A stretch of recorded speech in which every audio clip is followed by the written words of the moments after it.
आज का सवाल बहुत सीधा है। क्या तंत्र मंत्र सच में होते हैं? और अगर होते हैं तो क्या उनका इंसान की जिंदगी पर असर पड़ता है? आज हम इस वीडियो में किसी को प्रूव करने नहीं आए, ना ही किसी की आस्था को चैलेंज करने। हम सिर्फ एक काम करेंगे, समझने की कोशिश। हम आज बात करेंगे उन ग्रंथों की जिन्हें हजारों सालों से सिद्ध लोगों ने माना, जिया और अनुभव किया। तंत्र और मंत्र को सिर्फ अंधविश्वास कह देना आसान है, लेकिन जब हम ग्रंथों को पढ़ते हैं तो हमें पता चलता है तंत्र एक शक्ति विद्या है, मंत्र एक जीवित ऊर्जा है। ये सिर्फ शब्द नहीं, ये चैतन्य को जगाने की प्रक्रिया है। और हाँ, इसका प्रभाव होता है, गहरा प्रभाव होता है, मानस पर भी, शरीर पर भी, भाग्य पर भी। अगर आप भी आध्यात्मिक ज्ञान को गंभीरता से समझना चाहते हैं तो चैनल को सब्सक्राइब जरूर करें। यहां हम रहस्य को रहस्य ही नहीं छोड़ते, उसे समझते हैं। चलिए शुरू करते हैं। तंत्र और मंत्र से लोग डरते क्यों हैं? तंत्र शब्द सुनते ही सबसे पहले दिमाग में क्या आता है? शमशान, काली रात, बलि, काला जादू, किसी की बर्बादी। लेकिन सवाल यह है, क्या तंत्र की पहचान वाकई ऐसी ही थी? प्राचीन ग्रंथों में तंत्र को कभी भी काला जादू नहीं कहा गया। ये इमेज बनी है तीन चीजों की वजह से। एक, रहस्यवाद। तंत्र कभी भी पब्लिक नॉलेज नहीं था, यह हमेशा गुरु शिष्य परंपरा में दिया जाता था। जब कोई विद्या सबको ओपनली नहीं मिलती तो लोग उससे लेकर कहानियां बनाना शुरू कर देते हैं। दो, शक्ति का गलत उपयोग। गरुड़ पुराण और कुछ तंत्र ग्रंथों में स्पष्ट लिखा है, जो साधक अपनी इच्छा और स्वार्थ के लिए शक्ति का प्रयोग करता है उसका पतन निश्चित है। यानी तंत्र में शक्ति है पर मिसयूज भी पॉसिबल है। जब कुछ लोगों ने इस शक्ति का प्रयोग दूसरों को नुकसान पहुंचाने के लिए किया, तब तंत्र इक्वल्स टू भय वाली इमेज बनी। तीन, मीडिया और फेक तांत्रिक। आज के समय में टीवी सीरियल्स, मूवीज और रोड साइड बाबा लोगों ने तंत्र को एक हॉरर शो बना दिया है।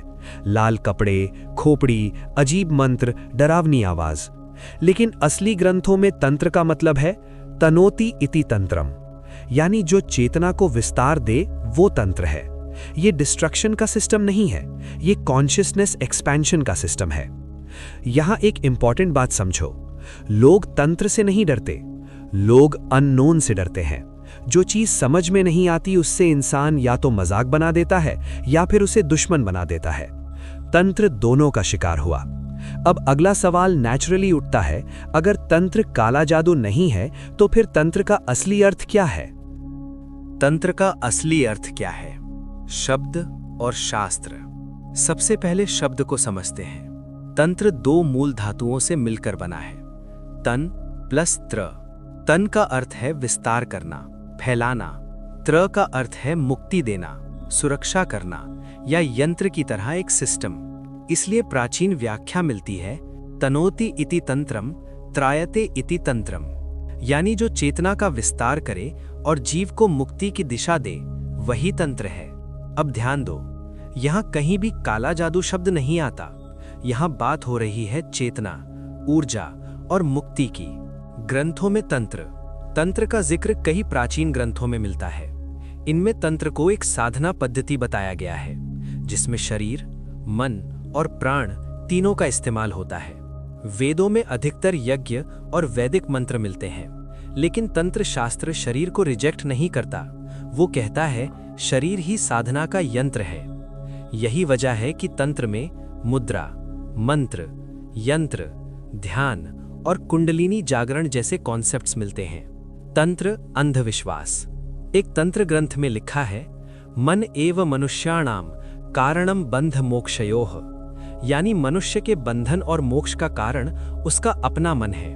तंत्र सीधे मन पर काम करता है। अगर तंत्र सिर्फ जादू होता तो ग्रंथों में इतना गहरा मनोविज्ञान क्यों होता? एक बहुत इंपॉर्टेंट क्लैरिटी, तंत्र दो प्रकार का माना गया है।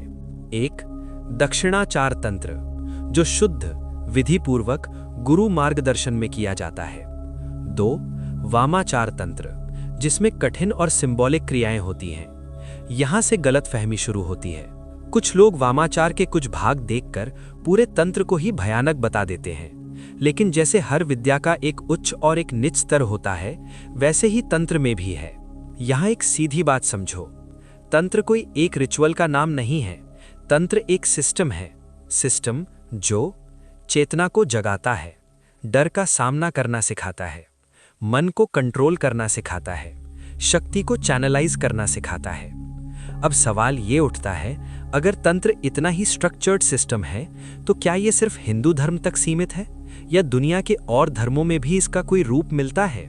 चलिए अब इस पर बात करते हैं। क्या तंत्र सिर्फ हिंदू धर्म तक सीमित है? अक्सर लोग समझते हैं कि तंत्र सिर्फ हिंदू धर्म का हिस्सा है, लेकिन अगर आप इतिहास और ग्रंथों को गहराई से देखें तो तस्वीर थोड़ी अलग नजर आती है। तंत्र एक भारतीय जन्म की विद्या जरूर है, लेकिन इसका विकास अलग अलग परंपराओं में हुआ। शैव और शाक्त तंत्र। सबसे पहले बात करते हैं शैव और शाक्त परंपरा की। शैव तंत्र, जहां शिव को आदि योगी माना गया। विज्ञान भैरव तंत्र में शिव और पार्वती का संवाद मिलता है, जहां 112 ध्यान की विधियां बताई गई हैं। ये कोई जादू टोना की किताब नहीं है, ये सीधा मन और चेतना पर काम करने वाली विधि है। शाक्त तंत्र, जहां आदि शक्ति को मूल ऊर्जा माना गया। यहां देवी के रूप काली, त्रिपुरा सुंदरी, चंडी ऊर्जा के अलग अलग पहलू को दर्शाते हैं। इसका मतलब क्या हुआ? तंत्र ऊर्जा की विद्या है, रूप बदल सकता है, मूल सिद्धांत नहीं। बौद्ध तंत्र यानी तिब्बतन तंत्र। अब एक इंटरेस्टिंग बात, बुद्ध धर्म में भी तंत्र का एक रूप मिलता है, जिसे वज्रयान या तिब्बतन तंत्र कहा जाता है। वहां भी मंत्र जाप होता है, मंडला का प्रयोग होता है, गुरु दीक्षा होती है, डेटी विजुअलाइजेशन होती है। अगर तंत्र सिर्फ अंधविश्वास होता तो एक अलग धर्म उसे अपनाया क्यों होता? इसका मतलब ये एक सिस्टमैटिक स्पिरिचुअल टेक्नोलॉजी थी जो अलग अलग परंपराओं में अडैप्ट हुई। तंत्र as a system, not superstition. यहां एक लॉजिकल बात समझो, अगर कोई चीज अलग अलग धार्मिक परंपराओं में मिलती है, गुरु शिष्य परंपरा से सिखाई जाती है, सदियों तक जीवित रहती है, तो वो सिर्फ एक अंधविश्वास नहीं हो सकती। तंत्र का स्ट्रक्चर होता है, विधि होती है, नियम होते हैं, गुरु की आवश्यकता होती है। ब्लैक मैजिक का कॉन्सेप्ट ज्यादातर लोगों ने लोक कथाओं, मीडिया और डर की कहानियों से बनाया है। ग्रंथ तंत्र को शक्ति का साधन कहते हैं, न कि दूसरों को नुकसान पहुंचाने का हथियार। लेकिन फिर भी एक सवाल बचता है, अगर तंत्र इतना गहरा और ऊर्जा का सिस्टम है, तो काली और भैरव जैसे भयानक रूप इसमें क्यों आते हैं? क्यों इनका रूप इतना डरावना दिखाया गया? क्या ये सिर्फ डराने के लिए है या इसके पीछे कोई और मनोवैज्ञानिक और आध्यात्मिक अर्थ छिपा है? चलिए अब इस पर बात करते हैं। काली और भैरव तंत्र में क्यों आते हैं? जब भी तंत्र का नाम आता है, लोगों के दिमाग में सबसे पहले जो छवि उभरती है वो होती है माँ काली का उग्र रूप और काल भैरव का भयानक स्वरूप। खुली हुई जीभ, खोपड़ियों की माला, शव पर खड़ी देवी, हाथ में त्रिशूल, कपाला, डमरू और एक ऐसा रूप जो सामान्य भक्ति से अलग लगता है। सवाल यह है, अगर तंत्र ज्ञान है, चेतना का विकास है, तो फिर ये भयानक रूप क्यों? क्या भगवान को डरावना दिखाना जरूरी था? इसका उत्तर ग्रंथों में छुपा है।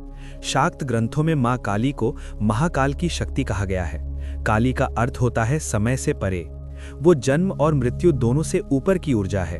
उनका काला रूप शून्यता का प्रतीक है, वो स्थिति जहां सब कुछ विलीन हो जाता है।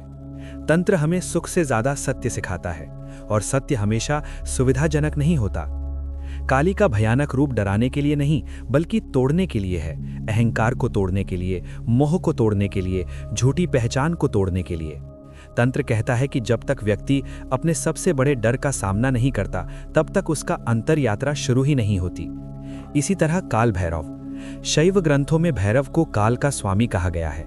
भैरव शब्द का एक अर्थ होता है जो भय को हर ले, जो भय को खत्म कर दे। विज्ञान भैरव तंत्र में शिव भैरव रूप में पार्वती को ध्यान की विधियां समझा रहे हैं। यहां भैरव कोई राक्षस नहीं, बल्कि परम ज्ञान का प्रतीक है। तो फिर भयानक रूप क्यों? क्योंकि तंत्र रोशनी की बात करने से पहले अंधेरे को देखने की हिम्मत देता है। ये कहता है, तुम अपने अंदर के भय, अपने शैडो, अपने दबाए हुए भाव, अपने पाप और अपनी कमजोरियों को देखो, उनसे भागो मत। काली का शव पर खड़ा होना क्या बताता है? ये कि जब अहंकार मर जाता है तब शक्ति जागती है। ये सिंबॉलिज्म है, गहरी मनोवैज्ञानिक भाषा में लिखा गया अध्यात्म। लेकिन यहाँ एक और पहलू भी है। तंत्र में उग्र देवताओं की साधना बहुत कठिन मानी गई है। ग्रंथ स्पष्ट कहते हैं कि बिना गुरु के इन साधनों में प्रवेश करना उचित नहीं, क्योंकि जब व्यक्ति अपने अंदर के अंधेरे से टकराता है तो या तो वो बदलता है या टूट जाता है। इसलिए काली और भैरव तंत्र में इसलिए आते हैं क्योंकि तंत्र सीधा मृत्यु, भय और अहंकार के मूल पर काम करता है। ये कोई सुकून देने वाली कहानी नहीं है, ये ट्रांसफॉर्मेशन की प्रक्रिया है। अब यहाँ तक हमने समझा कि तंत्र का रूप भयानक दिख सकता है, लेकिन उसका मूल उद्देश्य आंतरिक बदलाव है। लेकिन एक और सवाल उठता है, अगर तंत्र इतना गहरा मन और ऊर्जा पर काम करता है तो क्या इसका कोई संबंध मॉडर्न साइकोलॉजी से भी हो सकता है? क्या प्राचीन ऋषियों ने बिना साइंस शब्द का इस्तेमाल किए मनोविज्ञान को समझ लिया था? चलिए अब इसी पर बात करते हैं। तंत्र और मॉडर्न साइकोलॉजी का कनेक्शन। अब तक हमने देखा कि तंत्र का रूप भयानक हो सकता है, लेकिन उसका उद्देश्य डराना नहीं, बदलना है। अब सवाल यह है, क्या यह सिर्फ धार्मिक भाषा है या इसके पीछे कोई ऐसा मनोविज्ञान छुपा है जिसे आज की साइकोलॉजी भी समझ सकती है? प्राचीन ऋषियों ने सबकॉन्शियस माइंड शब्द का यूज नहीं किया। उन्होंने चित्त, वासना, संस्कार जैसे शब्द यूज किए। आज साइकोलॉजी कहती है कि इंसान का बिहेवियर उसके सबकॉन्शियस प्रोग्रामिंग से चलता है। तंत्र भी कुछ ऐसा ही कहता है। तुम्हारे पुराने संस्कार, दबाए हुए भाव, डर, इच्छाएं, ये सब तुम्हारी चेतना के नीचे जमा होते रहते हैं। तंत्र का अप्रोच अलग है। ये कहता है भागो मत, देखो। विज्ञान भैरव तंत्र की कई ध्यान विधियां सीधा फियर कॉन्फ्रंटेशन पर काम करती हैं, जैसे अंधेरे में बैठकर अपनी सांसों को देखना, मृत्यु का मनन करना, शरीर की अनित्य स्थिति पर ध्यान लगाना। ये सब क्या है? ये माइंड को अनकंफर्टेबल ट्रूथ से रूबरू कराना है। मॉडर्न साइकोलॉजी में भी एक कॉन्सेप्ट है, शैडो सेल्फ, जिसे कार्ल जंग ने एक्सप्लेन किया। शैडो मतलब वो हिस्सा जिसे हम एक्सेप्ट नहीं करते, गुस्सा, ईर्ष्या, भय, कामना, जो हम दबा देते हैं। तंत्र कहता है, इन्हें दबाओगे तो ये अंधेरे में शक्ति बन जाएंगे। इन्हें देखो, इन्हें ट्रांसफॉर्म करो। इसीलिए तंत्र में शमशान साधना का जिक्र मिलता है। शमशान क्या है? मृत्यु का सत्य। वहां जाकर व्यक्ति अपने सबसे बड़े डर का सामना करता है।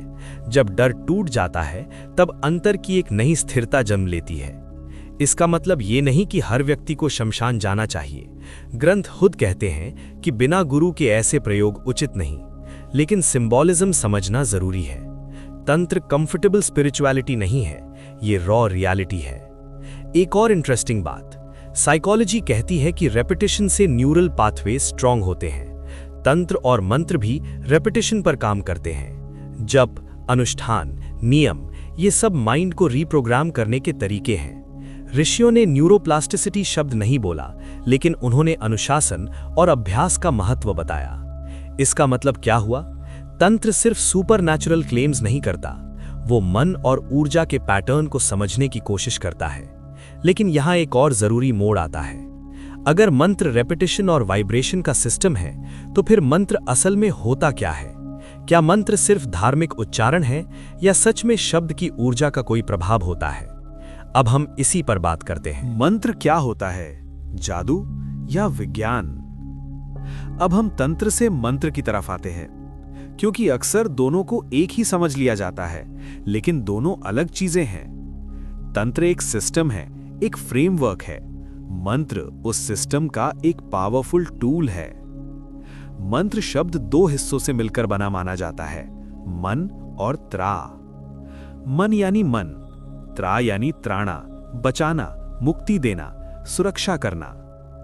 इस अर्थ में मंत्र का सीधा मतलब हुआ वो ध्वनि जो मन को बचाए या मन को पार ले जाए।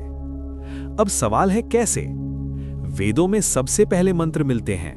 ऋग्वेद के सूक्त, यजुर्वेद के मंत्र, अथर्ववेद के प्रयोग सब ध्वनि पर आधारित हैं। ऋषि कहते थे कि शब्द केवल हवा में हिलती हुई आवाज नहीं है, शब्द एक स्पंदन है और स्पंदन ऊर्जा है। इसलिए कहा गया नाद ब्रह्म, यानी सृष्टि का मूल ही ध्वनि है। अगर आप इसे आध्यात्मिक भाषा में देखें तो मंत्र एक ऐसी तरंग है जो चेतना को एक विशेष दिशा में सेट करती है। अगर आप इसे सीधी भाषा में समझें तो मंत्र डिसिप्लिन्ड रेपिटेशन है जो मन के पैटर्न को बदल सकता है। लेकिन यहां एक गलतफहमी दूर करना जरूरी है। मंत्र कोई जादुई फॉर्मूला नहीं है जिसे 2 बार बोल दिया और दुनिया बदल गई। ग्रंथों में हर मंत्र के साथ नियम दिए गए हैं: उच्चारण, संकल्प, शुद्धता, अवधि, दीक्षा। क्यों? क्योंकि मंत्र सिर्फ शब्द नहीं है, वो नियत, ध्वनि और चेतना का संयोग है। अथर्ववेद में कुछ मंत्र रक्षा के लिए दिए गए हैं। गायत्री मंत्र को बुद्धि शुद्धि का मंत्र माना गया है। महामृत्युंजय मंत्र को मृत्यु भय से मुक्ति का मंत्र कहा गया है। ये सब अलग अलग फ्रीक्वेंसी के जैसे काम करते हैं। जैसे रेडियो पर अलग स्टेशन ट्यून करने के लिए अलग फ्रीक्वेंसी चाहिए होती है, वैसे ही मन को अलग स्थिति में ले जाने के लिए अलग मंत्र। लेकिन एक और सच है, हर व्यक्ति पर हर मंत्र का प्रभाव एक जैसा नहीं होता, क्योंकि मन की स्थिति अलग है, संस्कार अलग हैं और नियत अलग है। इसलिए ग्रंथ कहते हैं, बिना समझ, बिना गुरु, बिना नियम के मंत्र जाप शुरू कर देना उचित नहीं, क्योंकि जब आप मन की गहराइयों को छेड़ते हैं तो दबाए हुए भाव भी ऊपर आते हैं। यहां तक समझ आता है कि मंत्र सिर्फ धार्मिक रिवाज नहीं है। लेकिन फिर एक और गहरा सवाल उठता है, बीज मंत्र क्या होते हैं? छोटे से एक अक्षर में इतनी शक्ति कैसे हो सकती है? अब हम इसी पर बात करते हैं। बीज मंत्र क्या होते हैं और क्यों पावरफुल माने जाते हैं? अब तक हमने समझा कि मंत्र एक स्ट्रक्चर्ड ध्वनि है, लेकिन बीज मंत्र उसका और भी संक्षिप्त और भी कॉन्सेंट्रेटेड रूप है। बीज का मतलब होता है बीज, सीड। जैसे एक छोटा सा बीज अपने अंदर पूरे वृक्ष की संभावना रखता है, वैसे ही बीज मंत्र एक छोटी सी ध्वनि में एक विशेष ऊर्जा को समेटे होता है। जैसे लम, वम, रम, यम, हम, ओम, ह्रीम, क्रीम, श्रीम। ये शब्द देखने में बहुत छोटे हैं, लेकिन तंत्र और मंत्र शास्त्र में इन्हें साउंड सीड्स माना गया है। शाक्ता परंपरा में कहा गया है कि हर बीज मंत्र किसी ना किसी शक्ति का मूल ध्वनि रूप है। जैसे ह्रीम को महामाया का बीज माना गया, क्रीम को काली शक्ति से जोड़ा गया, श्रीम को लक्ष्मी तत्व से। यहां ध्यान देने वाली बात है, ये ट्रांसलेशन का विषय नहीं है। बीज मंत्र का अर्थ डिक्शनरी से नहीं समझा जा सकता, ये अनुभव और स्पंदन का विषय है। ग्रंथ कहते हैं कि बीज मंत्र शरीर के चक्रों पर प्रभाव डालते हैं। जैसे लम मूलाधार से जोड़ा गया, यम अनाहत से, ओम सहस्रार से। अब चाहे आप इसे ऊर्जा के रूप में समझें या ध्यान के एक फोकस पॉइंट के रूप में, ये मन को एक बिंदु पर लाने का तरीका है। लेकिन यही जगह सबसे ज्यादा गलत इस्तेमाल की भी है। आजकल लोग इंटरनेट से बीज मंत्र देखकर जप शुरू कर देते हैं, लेकिन ग्रंथों में स्पष्ट लिखा है, बीज मंत्र दीक्षा के बिना नहीं दिया जाता। क्यों? क्योंकि बीज मंत्र सीधा मूल ऊर्जा को छूता है। अगर व्यक्ति का मन असंतुलित है, अगर जीवन में नियम नहीं है, अगर गुरु मार्गदर्शन नहीं है, तो व्यक्ति को भ्रम, अहंकार या मानसिक असंतुलन भी हो सकता है। इसलिए प्राचीन परंपरा में पहले शुद्धि, फिर नियम, फिर दीक्षा और फिर जप होता था। यहां से एक बहुत इंपॉर्टेंट बात सामने आती है। मंत्र पावरफुल है, लेकिन पावर डिसिप्लिन मांगती है। और इसी वजह से अगला सवाल उठता है, अगर मंत्र इतने शक्तिशाली हैं, तो हर व्यक्ति पर हर मंत्र का असर एक जैसा क्यों नहीं होता? चलिए अब इसी पर बात करते हैं। हर मंत्र सबके लिए काम क्यों नहीं करता? ये एक बहुत इंपॉर्टेंट और ऑनेस्ट सवाल है। अगर मंत्र इतने शक्तिशाली हैं, तो फिर हर व्यक्ति की जिंदगी तुरंत क्यों नहीं बदल जाती? क्यों कुछ लोग कहते हैं कि उन्हें असर हुआ और कुछ कहते हैं कि कुछ भी नहीं हुआ? इसका उत्तर ग्रंथों में मिलता है। सबसे पहला कारण है मन की स्थिति। मंत्र मन पर काम करता है। अगर मन ही अशांत, संदेह से भरा या बीच में छोड़ देने वाला है, तो जब सिर्फ शब्द रह जाता है। ग्रंथों में बार बार श्रद्धा का जिक्र आता है। श्रद्धा का मतलब अंधा विश्वास नहीं, बल्कि एकाग्रता और समर्पण। दूसरा कारण है संस्कार और जीवन शैली। तंत्र और मंत्र दोनों अनुशासन मांगते हैं। अगर व्यक्ति का जीवन पूरी तरह असंतुलित है, नियम नहीं है, आहार विचार अशुद्ध हैं और फिर भी वो तुरंत परिणाम चाहता है, तो वो विद्या का स्वभाव समझ नहीं रहा। ग्रंथों में लिखा है कि साधना जीवन को धीरे धीरे बदलती है, एक रात में नहीं। तीसरा कारण है उच्चारण और विधि। बहुत से मंत्र विशेष छंद और स्वर में दिए गए हैं। गलत उच्चारण से मंत्र का अर्थ बदल सकता है, इसलिए वैदिक मंत्र में स्वर का इतना महत्व दिया गया। तंत्र में भी दीक्षा का महत्व इसीलिए है। चौथा कारण है संकल्प की शुद्धता। अगर कोई व्यक्ति मंत्र को सिर्फ स्वार्थ, बदला या किसी को कंट्रोल करने के लिए जप रहा है, तो ग्रंथ कहते हैं कि ऐसी साधना का फल विपरीत भी हो सकता है। शक्ति को मजबूर नहीं किया जा सकता, वो सिर्फ उसी दिशा में प्रवाहित होती है जहां नियत साफ हो। इसलिए हर मंत्र सबके लिए काम नहीं करता, क्योंकि मंत्र मशीन नहीं है, वो जीवित परंपरा का हिस्सा है। यहां तक आते आते एक और गंभीर बात समझ आती है। अगर गलत मन, गलत नियत या गलत तरीके से मंत्र जप किया जाए, तो क्या उसका नुकसान भी हो सकता है? ये सवाल अनकंफर्टेबल है, लेकिन सच्चा विश्लेषण तभी होता है जब हम दोनों पहलू देखें। चलिए अब इसी पर बात करते हैं। गलत मंत्र या गलत तरीके से जप का नुकसान। ये सेक्शन बहुत जरूरी है, क्योंकि जब भी शक्ति की बात होती है, लोग सिर्फ फायदे सुनना चाहते हैं, लेकिन हर शक्ति के साथ जिम्मेदारी भी आती है। ग्रंथ साफ कहते हैं, मंत्र और तंत्र दोनों अनुशासन मांगते हैं। ये हॉबी नहीं है, ये एक्सपेरिमेंट करने की चीज नहीं है। सबसे पहला नुकसान होता है मानसिक असंतुलन। अगर कोई व्यक्ति बिना तैयारी के, बिना गुरु के, बिना समझ के किसी उग्र देवता का मंत्र जप शुरू कर देता है, तो उसके अंदर दबाए हुए भय, गुस्सा या वासना ऊपर आ सकते हैं। वो कंफ्यूज हो सकता है, अत्यधिक इमोशनल हो सकता है या अपने आप को स्पेशल समझने लगे, जिसे अहंकार वृद्धि कहते हैं। कुलरनवा तंत्र में स्पष्ट चेतावनी दी गई है कि असम्यक साधना साधक को भ्रम में डाल सकती है, इसलिए पहले शुद्धि, फिर नियम, फिर दीक्षा। दूसरा नुकसान होता है भय का विकास। अगर कोई व्यक्ति हर छोटी परेशानी को किसी ने कुछ कर दिया समझने लगे, तो उसका जीवन डर में चलने लगता है। ये डर धीरे धीरे उसकी सोच, फैसले और रिश्तों को प्रभावित करता है। यहाँ प्रॉब्लम तंत्र नहीं, गलत धारणा है। तीसरा नुकसान, स्वार्थी प्रयोग। जो व्यक्ति मंत्र का उपयोग दूसरों को कंट्रोल करने, वश में करने या नुकसान पहुंचाने के लिए करता है, ग्रंथ कहते हैं कि ऐसी क्रिया का फल वापस आता है। शक्ति न्यूट्रल होती है, लेकिन कर्मा का नियम चलाता है। इसलिए प्राचीन परंपरा में पहले व्यक्ति को सिखाया जाता था, अपने ऊपर काम करो, शक्ति को जीतने से पहले अपने मन को जीतो। यहाँ एक और क्लैरिटी जरूरी है, हर मानसिक या शारीरिक प्रॉब्लम को मंत्र से जोड़ देना गलत है। कभी कभी मेडिकल और साइकोलॉजिकल मदद भी उतनी ही जरूरी होती है। तंत्र समझ से चलता है, अंधविश्वास से नहीं। अब एक अंतिम और बहुत प्रैक्टिकल सवाल बचता है, आज के समय में कैसे पहचाने कि कौन असली साधक है और कौन सिर्फ डर का व्यापार कर रहा है, क्योंकि सबसे ज्यादा नुकसान वहीं होता है। चलिए अब इसी पर बात करते हैं। फेक तांत्रिक और असली साधक में फर्क कैसे पहचाने? आज के समय में सबसे बड़ा कंफ्यूजन तंत्र नहीं है, सबसे बड़ा कंफ्यूजन है लोग। एक तरफ ग्रंथों की परंपरा है, दूसरी तरफ मार्केटिंग, डर और पैसा। सबसे पहला साइन याद रखिए, असली साधक कभी डर बेचकर काम नहीं करता। वो आपको पहले शांत करता है, डराता नहीं। वो तुरंत ये नहीं कहता कि आप पर काला जादू है या बहुत भयानक दोष है। वो पहले आपकी स्थिति समझेगा।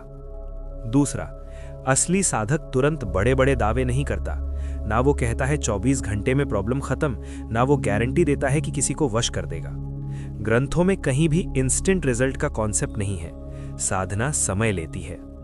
तीसरा, असली साधक पैसे को पहले नहीं रखता।